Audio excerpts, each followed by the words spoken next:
ஒரு நாள் நானும் டேரக்டர் வந்துட்டோம் இந்த ஒரு கோட்டு வாங்குறதுக்கு. யாராவது கடை கிடையாது, அவருக்கு அந்த மாதிரி கோட்டு வேணும்.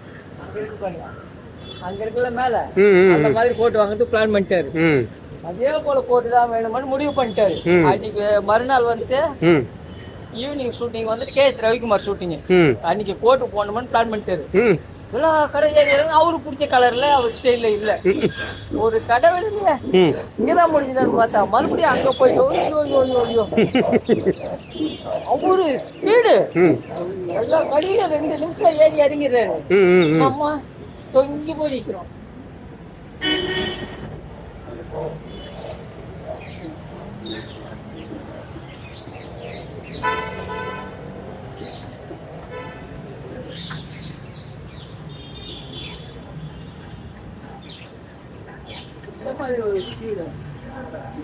அப்பா ரஜினி மாதிரி ஸ்பீடு ஸ்பீடு ரஜினி ஸ்பீடு.